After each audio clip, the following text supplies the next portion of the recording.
Hello বন্ধুরা, তোমরা সবাই কেমন আছো? Welcome back to my YouTube channel. তো আজকে আমি তোমাদেরকে কিছু দেখাচ্ছি যারা গাপ্পি মাছ পোষো তাদের জন্য। এই দেখো বন্ধুরা, এই সেট আপটা আমি নিজে করেছি। আগে এটাতে আমি গাপ্পি মাছ রাখতাম, তো এখন এটা আমি জাস্ট ওপরে রেখে দিয়েছি। তাই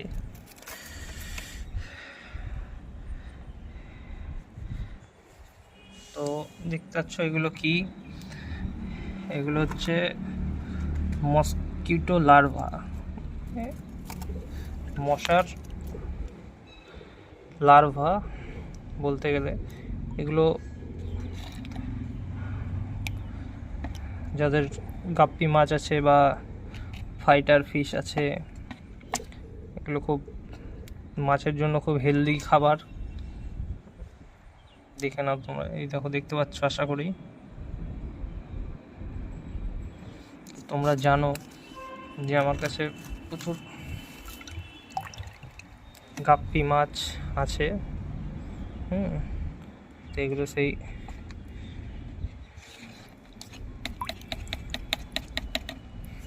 মাছের জন্যই খাবারগুলো।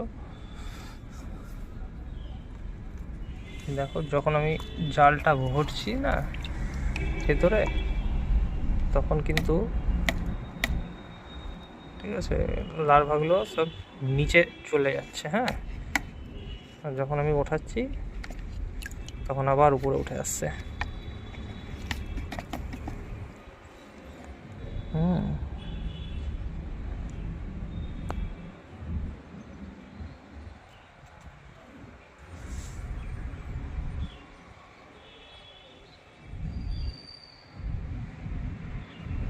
এই গাছটাকে বলে অ্যামাজন প্ল্যান্ট। এটার ভালোভাবে আমার ট্যাঙ্কের ভিতরে সেট আপ আছে, অ্যাকোরিয়াম ট্যাঙ্কের ভেতরে। তোমাদেরকে আমি ওটা নেক্সট অন্য কোনো ভিডিওতে দেখাবো।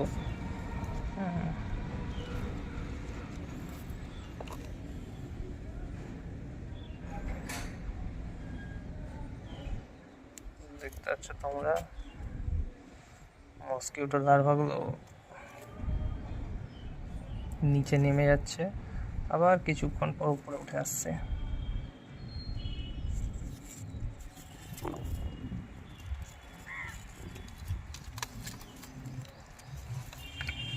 দেখেছ?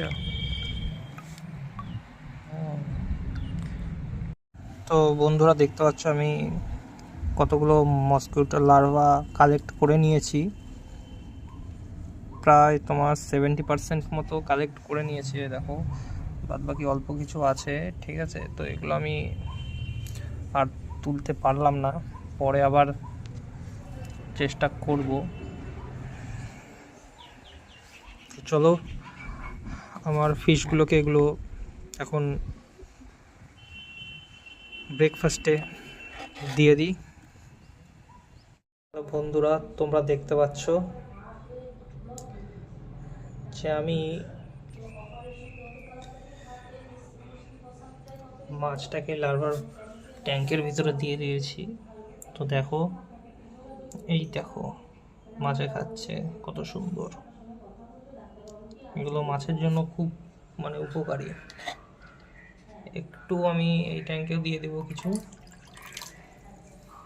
ঠিক আছে, কিছু আমি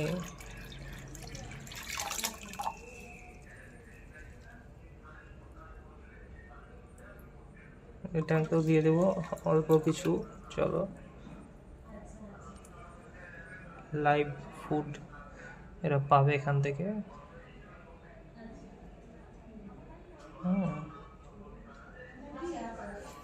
আর বাদ বাকি আমি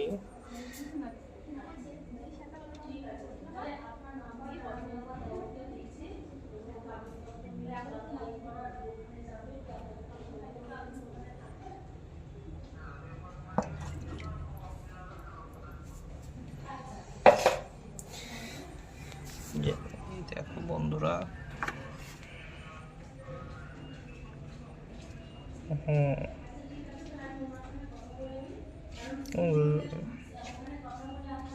এই মসকিউটো লার্ভাগুলো মাছের জন্য খুবই মানে উপকারী বলতে পারো।